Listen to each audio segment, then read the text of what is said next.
Hey everyone, Quentin Figueroa here with Crowd Freedom, and we're going to talk about what happens if a DRO becomes really big and can't be stopped in a free society.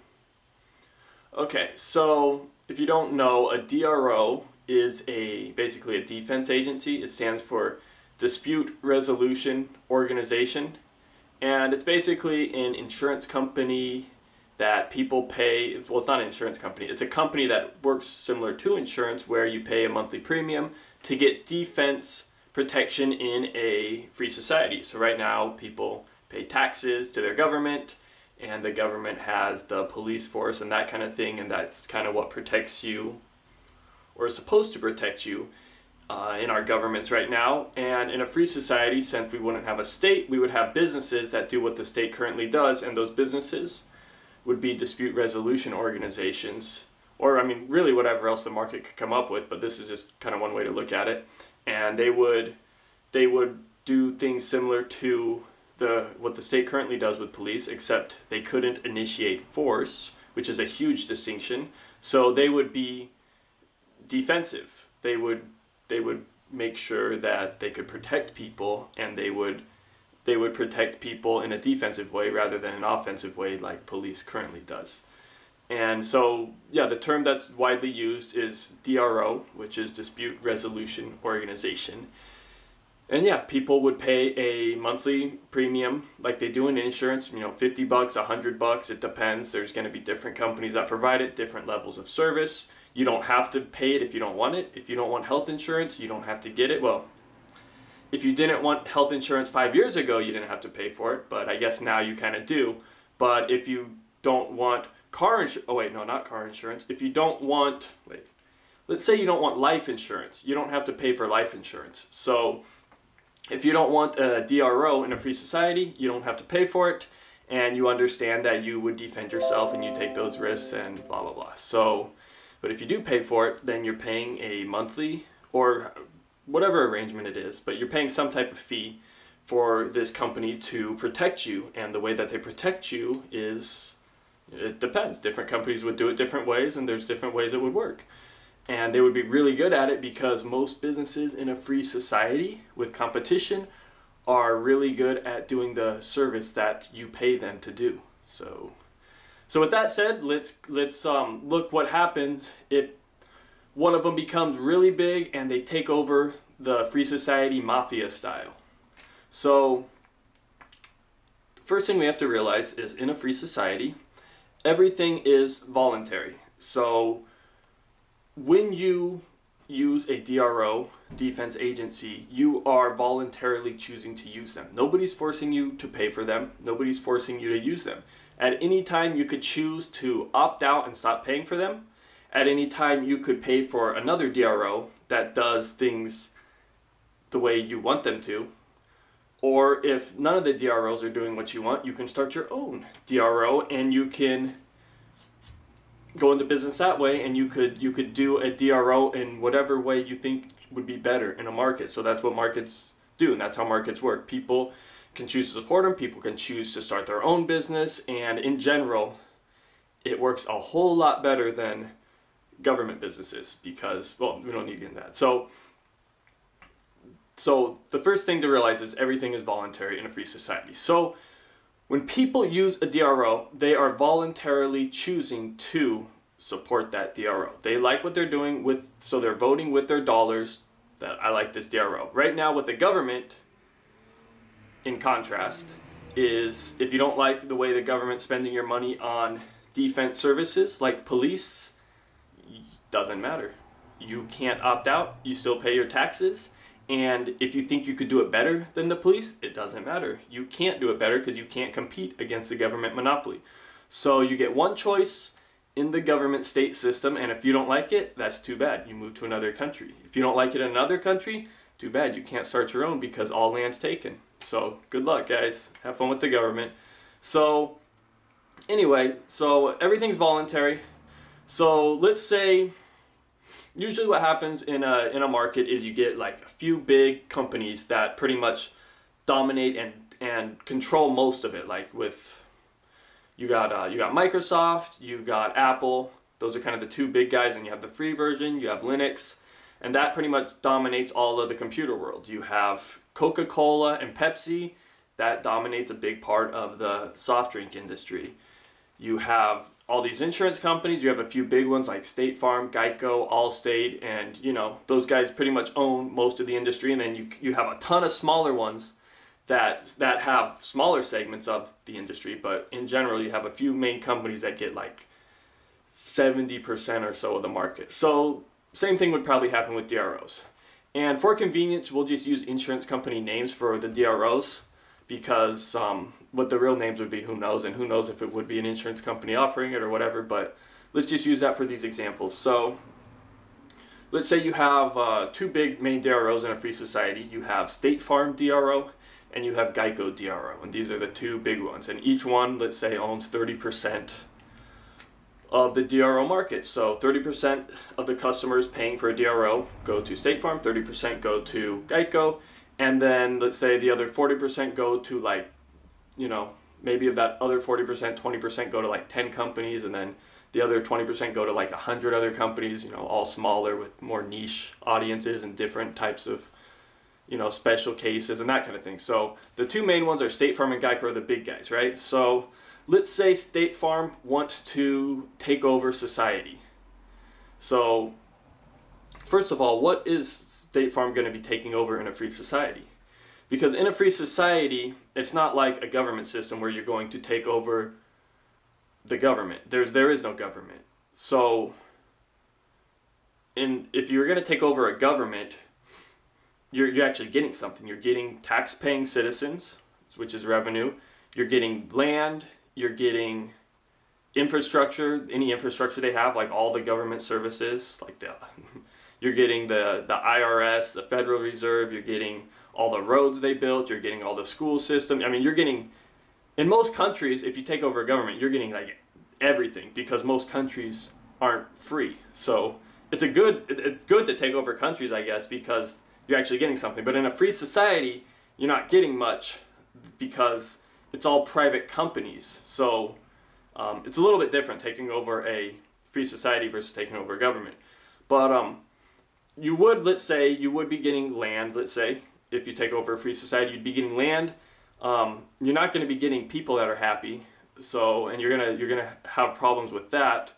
But the other thing you'd be getting, I guess, is you would be preventing a free society from happening. So if you were against a free society, then it'd be a good idea to take it over, I guess. So that would be kind of the main thing you'd be getting. I don't think people taking over a free society would necessarily want the land, but they would want to stop it. So that'd probably be the main reason why somebody would try to take over a free society. So we have to first think about why somebody would do it and what they would be getting out of it. And I think the main thing they'd be getting out of it is a non-free society. They'd be stopping it, or they'd be trying to prevent it, or they'd be, eliminating it, because for whatever reason they don't want a free society.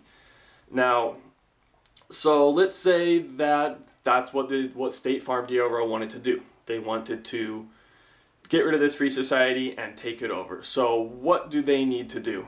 So again, State Farm DRO is a voluntary service that people voluntarily choose to support. So in order for them to get revenue, they have to provide, they have to make their customers happy. So if they start to do things that their customers don't like people start to see that they might be trying to take over society, then people are going to stop supporting them, and they'll be like, okay, I'm going to support Geico because I have options. So State Farm is going to face challenges just with that aspect. It's not like a state system where you can force people to give you money. So let's say that they're okay with that and they got this thing planned out, so they're gonna go along with it. So State Farm is going to need money and weapons to do that. Since they're in the defense business, they're going to have lots of weapons already. Probably. They're probably going to have, they're going to have lots of equipment and ways to defend people and protect people. So they're going to have some type of upper hand there. They're going to have a lot of infrastructure in the weapons industry. They may or may not have savings. Who knows? Let's say they do. And so let's say that they start to take over the free society, right? So they own like 30% of the market right now. So the first thing that would happen is people would go to the competitors and stop supporting State Farm because they obviously don't like State Farm trying to take over their society. So all the revenue that State Farm is now getting is going to be directed to Geico and other competitors, and it's going to cost State Farm money to operate still, to pay their employees and to maintain their weapons and do what they can to take over the free society, but meanwhile they're not going to be getting money, so that's a problem.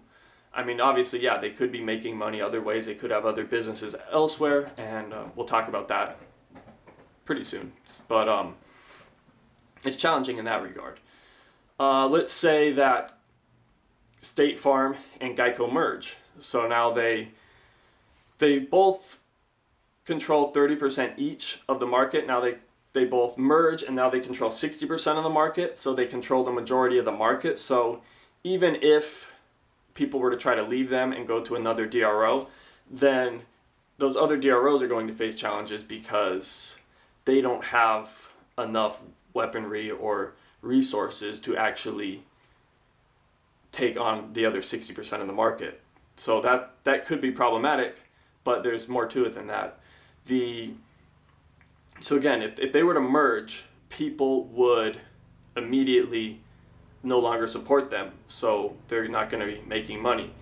And it's not like these things happen out of nowhere. So I mean, in a free society, because people know this could be a problem, there's going to be businesses that do what they can to check and make sure that DROs aren't trying to do something like this. And that's kind of what happens already with like food industries and different industries, is you have third-party companies that check and review things and make sure that everything is right. So they make sure that the customers are happy with that service. And if they're not happy, then the customers will know about that and they'll choose a company that makes them happy. So while it's not just like they immediately turn the switch and become, I guess, bad and want to take over. It takes time to do that, and there's people involved doing that, and it's much harder to keep a secret in a free society than it is in a government, because while you're making plans to do something like this in a free society, you're not going to be making money. If you're doing something like this covert in the government, taxpayers are still paying and you're still making money, and if somebody finds out about it and you have whistleblowers and that kind of thing, it doesn't really matter because people are still forced to support it, and it's much harder to stop supporting a business or service in a government system than it is in a free society. In a free society, if this kind of thing happens, it's really easier for somebody to break ranks and basically not go along with it and make a lot more money by putting you out of business by not going along with this. So it's tougher to pull something off like that in a free society type system. So in a free society market system, this kind of thing really isn't possible because of the way markets work and because of the incentives people have to make money and because of the way that making money requires you to keep people happy. And there's just too many systems in the market, too many businesses, and too many ways for people to make money by making sure things like this don't happen, that it's pretty hard for it to happen. Now, obviously in the government this type of thing does happen. Anybody who knows about the mafia or the CIA or any of these types of organizations knows that these all operate through government because government allows them to have the power and the monopoly that they need to continue doing the types of things they do. So it's obviously a free society. The whole world's not a free society, and the whole world is basically governments.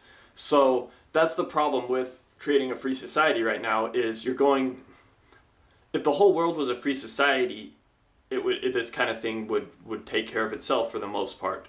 But because most of the world is not a free society at all, you would be a free society in a world of non-free society governments that would all be able to target you from the outside. So the threat wouldn't be a DRO in a free society taking over.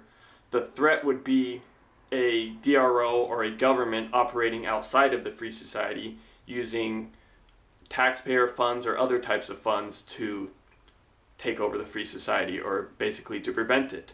And this is obviously a challenge. That's why in the book Crowd Freedom, the whole defense aspect is listed as one of the 3 main challenges to a free society. And that's kind of a different question, and there's a whole set of problems that go along with that and solutions that go along with that. And if you're interested, you should check out the free book, Crowd Freedom. But that's a different point, because of course a government or some other entity outside of the free society that's not operating in a free market free society could come and take it over or attempt to take it over. But that's different than a DRO, free market service within the free society trying to take it over. So, I think that's an important distinction. So, a DRO, defense agency within the free society, not going to take it over. A DRO or a military or some type of military outside of the free society that's part of a government or some secret society or some covert operation, those guys do have a chance of taking over free society, and that's a very real thing to consider and think about, but it's a different question and it's a whole other topic to address. So hopefully you enjoyed this video. And if you like it, please like it. And also subscribe if you're interested in seeing more videos like this. So thank you very much for your time.